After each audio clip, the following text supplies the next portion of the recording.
Hello friends, welcome to my channel.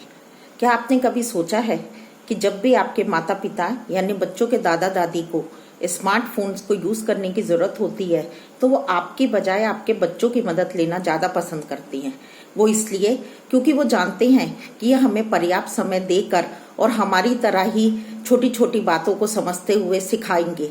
और उनसे सीखने के बाद आज बहुत से दादा दादी, नाना नानी और बड़े लोग, घर के बड़े लोग जो हैं, वो अपने छोटे बच्चों की मदद से आज स्मार्टली फोन्स को यूज कर पा रहे हैं। हमारे परिवार में मेरी जो सिस्टर है, उनके जो दादाजी थे, जब उन्होंने स्मार्टफोन खरीदा तो वो बहुत जगह अटक जाते थे और यूज नहीं कर पाते थे, और उन्होंने अपनी नातिन की मदद से, पोते की मदद से हर प्रकार से उस फोन को स्मार्टली यूज करना शुरू कर दिया।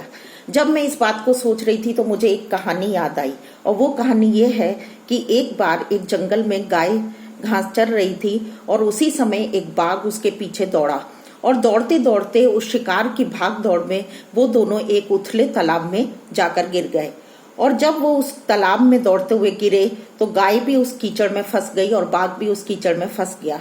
केवल उन दोनों के सिर दिखाई दे रहे थे, और इस प्रकार बाघ गुस्से में गुर्राया हुआ बार बार गुर्राता और गाय को हमें डराने की कोशिश कर रहा था। वो ये चाह रहा था कि कैसे भी करके गाय डरे, लेकिन वो खुद भी उस दलदल में, उस कीचड़ में फंसा हुआ था। और गाय को वो बार बार ये धमकियां दे रहा था कि मैं तुझे दांत से चबा सकता हूँ, तेरी हड्डियों को खा सकता हूँ। लेकिन गाय हंसने लगी। उसे मालूम था कि बाघ भी बुरी तरीके से फंसा है और आज उसकी भी जान पे बन आई है। गाय ने हंसते हुए कहा, क्या तुम्हें यकीन है कि तुम यहाँ से निकल पाओगे? बाघ ने कहा, हाँ मुझे यकीन है। लेकिन धीरे धीरे बाघ भी इस बात को महसूस कर रहा था कि उसकी क्षमता कम होती जा रही है, उसकी ताकत कम होती जा रही है और उसे निकलने का कोई रास्ता नहीं दिखाई दे रहा। इसके बाद गाय ने हंसते हुए कहा, तुम मर जाओगे लेकिन मैं बच जाऊंगी। बाघ ने उस बात को बड़े ध्यान से सुना और उससे कहा, ये कैसे हो सकता है? तुमसे ताकतवर तो मैं हूँ, मैं ताकत में ज्यादा हूँ, इसलिए मैं बच सकता हूँ, लेकिन तुम्हारी कोई उम्मीद नहीं।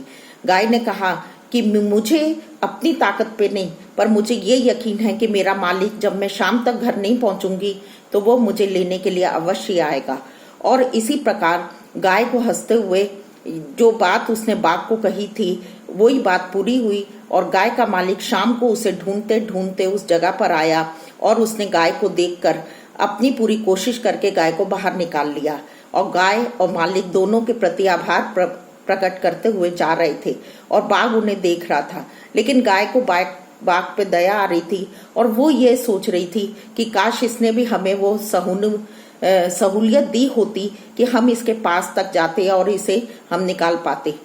हम इस कहानी से क्या शिक्षा ले सकते हैं? हम इस कहानी से ये समझ सकते हैं कि गाय जो है वो समर्पित हृदय का प्रतीक है, जबकि बाघ जो है घमंड से भरा हुआ हृदय है और वो अपनी ताकत पे भरोसा करता है। हर मनुष्य को कभी न कभी अपने गुरु, अपनी मालिक की जरूरत पड़ती है।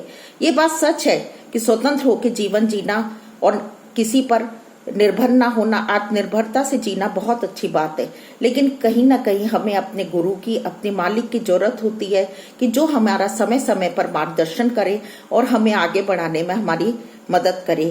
कीचड़ जो है इस संसार की परिस्थितियों को बताता है, और इस भाग दौड़ में जो वो भाग रहे थे, वो शिकार की जो दौड़ थी, वो हमारे जीवन का संघर्ष है। और इस संघर्ष भरे जीवन में हमें कभी ना कभी अपने मालिक की, अपने गुरु की जरूरत होती है, जो हर परिस्थिति के लिए हमारा मार्गदर्शन कर सके। उम्मीद है आपको ये बात बहुत पसंद आई होगी और इससे आपको सीखने को मिला होगा।